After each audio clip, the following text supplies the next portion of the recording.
অধিকাৰ ঘূৰাই দিয়ক আমাৰ দাবী আমাৰ অধিকাৰ ঘূৰাই দিয়ক আমাৰ অধিকাৰ ঘূৰাই দিয়ক আমাৰ অধিকাৰ ঘূৰাই দিয়ক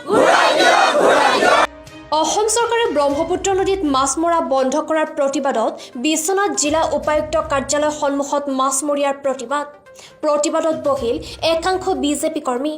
আমাৰ অধিকাৰ ঘূৰাই দিয়ক, নহ'লে ভোট বৰ্জন কৰিম, আমাৰ পূৰ্বপুৰুষৰ বৃত্তি বন্ধ কৰি আমাক পংগু নকৰিব, তেজ দিম নদী নিদিম আদি শ্লোগানেৰে সাব্যস্ত কৰে এই প্ৰতিবাদ। কাজিৰঙাৰ সুৰক্ষাৰ স্বাৰ্থত মাছ মৰাত বাধা আৰোপ কৰাৰ বাবে ব্ৰহ্মপুত্ৰ নদীত মাছ মাৰি জীৱিকা নিৰ্বাহ কৰি চলি থকা ৰাইজৰ পানীত হাঁহ নচৰা অৱস্থা হৈছে। মাছমৰীয়াৰ নাৱত GPS সংযুক্ত কৰি পুনৰ মাছ মাৰিবলৈ অনুমতি দিয়াৰ দাবী মাছমৰীয়া ৰাইজৰ। মাছমৰীয়াৰ নাৱত GPS সংযুক্ত কৰি পুনৰ মাছ মাৰিবলৈ অনুমতি দিয়াৰ দাবী মাছমৰীয়া ৰাইজৰ। মাছমৰীয়াসকলৰ এই সমস্যা সমাধান কৰি নিদিলে আগন্তুক লোকসভা নিৰ্বাচনত ভোট বৰ্জন কৰাৰ সিদ্ধান্ত গ্ৰহণ কৰিছে মাছমৰীয়াসকলে। ভোট বৰ্জন কৰি আমাৰ অধিকাৰ ঘূৰাই দিয়ক, আমাৰ নদী খোলা দিয়ক, ভোট বৰ্জন কৰিম আমাৰ দাবী।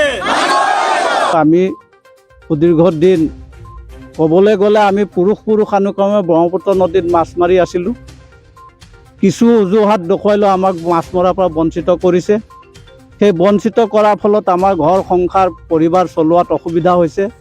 মুখ্যমন্ত্ৰী মহোদয়ক আমি অনুৰোধ জনাইছোঁ, তেখেতে অতি সোনকালে এই মৎস্যজীৱী ৰাইজক পশুটো অধম নকৰি মনুষ্য বুলি জ্ঞান কৰি মাছ মাৰি জীৱিকা নিৰ্বাহ কৰি আমাৰ পৰিয়ালবৰ্গ চলাই নিয়াত সুবিধা কৰি দিয়ে বুলি আমি প্ৰাৰ্থনা জনাই। প্ৰতিক্ৰিয়া এইটোৱে হ'ব যে গুপ্তকাশী বিশ্বনাথ সকলোৱে প্ৰসিদ্ধ, সকলোৱে জানে যে গুপ্তকাশী বিশ্বনাথৰ লোকসকল মাছ মাৰিয়ে জীৱিকা নিৰ্বাহ কৰি আছিলে। বৰ্তমান সময়ত হিমন্ত বিশ্ব শৰ্মা চৰকাৰে তেওঁলোকক যি আলৈ-আথানি কৰিছে, তেওঁলোকৰ জীৱিকাৰ কাৰণে বহুত বিপদৰ সন্মুখীন হৈছে। তেওঁলোকৰ ঘৰত প্ৰত্যেকৰে ঘৰত ল'ৰা ছোৱালীৰ পৰা আৰম্ভ কৰি সামান্য মৎস্য চিকাৰ কৰি বা মৎস্য মাৰি পেলাই তেওঁলোকৰ গোটেই জীৱন সংগ্ৰাম চলাই আছিলে।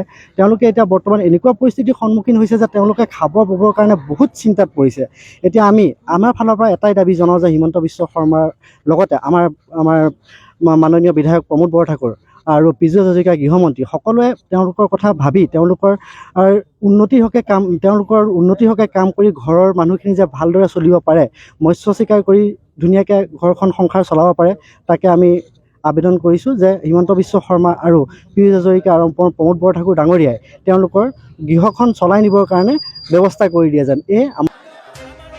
বিশ্বনাথৰ পৰা ধৰ্ম ৰিজালৰ ৰিপৰ্ট, PI নিউজ।